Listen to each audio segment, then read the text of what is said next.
Well, it's a special episode of The Pivot. It's not very often you get to be around greats at the position that have something as big as Malcolm Jenkins has to say today. So first off, man, I want to say welcome to The Pivot. Thank you for being here. And now it's your show. Yeah, I appreciate you having me. I'm excited to announce that after 13 seasons, I'm retiring from the game of football. It's been a long journey, but it's the right time for me to do that transition. In making that transition, what gave you the solace and what made you feel at peace with the time being now? I think for me, I've played the game at the highest level for 13 seasons, and I've accomplished, Super Bowls, the Pro Bowls, all that there is, to do in this game. And when I came in, I always wanted to make an impact on the game, on and off the field. And I just feel like at this point, I've accomplished that. And you grind and put everything into this game in order to play at a certain level. You sacrifice, your body, your time, your mental, and you perform at a certain, level. And I'm like, if I can do this at this level amongst the greatest kind of in the world at what I'm doing, I'm excited to put that energy into something else. Like, it's that time. I've been playing since I was 7 years old. And it's lucky for me, over the last really 5 years, I've been building businesses, I've been building my own team in order to have that success, to have my own projects, to be able to walk away from the game under my own power. And I know that's a huge blessing, and I don't take that for granted, to be able to choose to walk away from the game. Not a lot of guys have the opportunity, usually you get a roadmap in Apple where they send you off, or you can't perform, or you stuck playing because you need the money. And I've had and throughout my career, I've had the foresight to really make sure that I've established all of these other things so that when I do want to stop playing, I can do that with an open heart, without feeling stressed out. And it's a blessing. And so while I love the game, still have fun with it, and I know I can still do it, I don't need it. And I'm excited to actually put that same energy into something else for myself, explore different areas of myself that oftentimes we don't get to do when you're stuck in that arena. Right, you mentioned your successes. All Pro with the Saints, three Pro Bowls with the Eagles. Have you decided what team you're going to retire as, or who you're going to retire as, a Saint or Eagle? I don't know who I'll retire as. I think if you ask me that question at different parts of my career, the answer will be different. I cut my teeth in New Orleans, won a Super Bowl my rookie year, got an All-Pro selection, and just really learned the ins and outs of the game while I was in New Orleans. Even the stuff off the field, a lot of the foundations and charity and activism stuff started in New Orleans. And then obviously when I got to Philly, it's a bigger market. They let me play the position that I was supposed to play. My career takes off. I make the Pro Bowls. We win another Super Bowl. And that's really where I rise.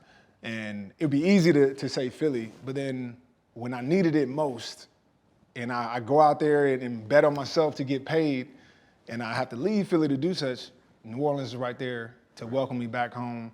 And honestly, the last 2 seasons with the Saints, those are the 2 best defenses that I've been on in my career.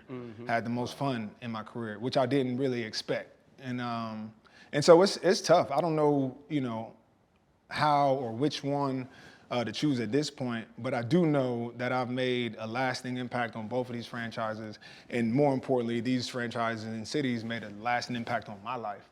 And so regardless, I'm grateful for the opportunity to play for both cities, both franchises. I got teammates that'll be lifelong friends, coaches that, that I cherish and have made me a better player, a better person.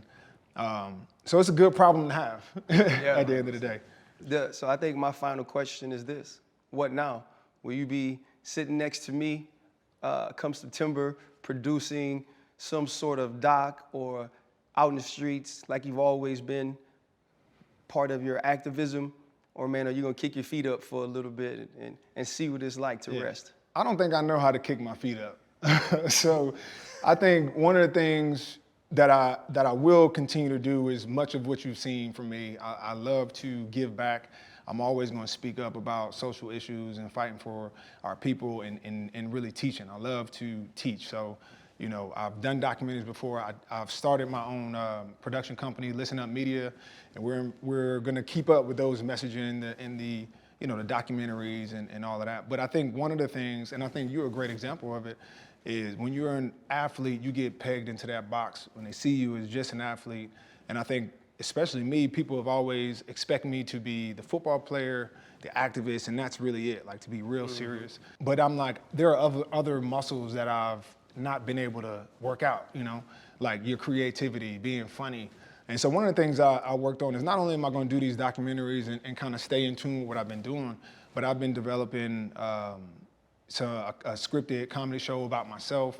I linked up with a writer, Chuck Hayward, who's written on Dear White People and WandaVision. And so being able to actually be in that space where you're exercising, you know, writing, your creativity and being funny is stuff, that's what I want to do. Those are the things that people don't get to see from us enough.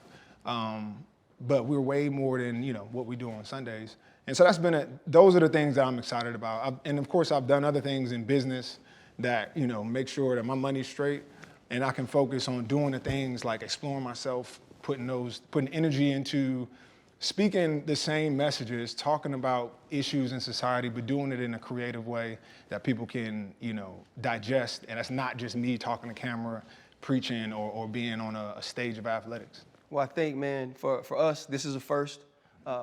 We were so excited when we got to talk to you, and we knew we could be a part of this. Thank you for what you've done for the game. Thank you for what you've done for your communities you've been in, and we can't wait to see what's next. Thank y'all. Like, Yeah. I mean, at the end of the day, this is a big message for me, and I appreciate, you know, you being a steward for me to deliver this. And then just even in my career, like, you know, we've talked for years. You've been a voice that I can always trust, somebody I looked at and looked up to. So I appreciate you. Hopefully, you know, I'm passing down that same legacy to guys following me. Appreciate it. Hold up, limitless, take a stomach, pinning it. I fought to hear to witness it. Get my people feeling militant.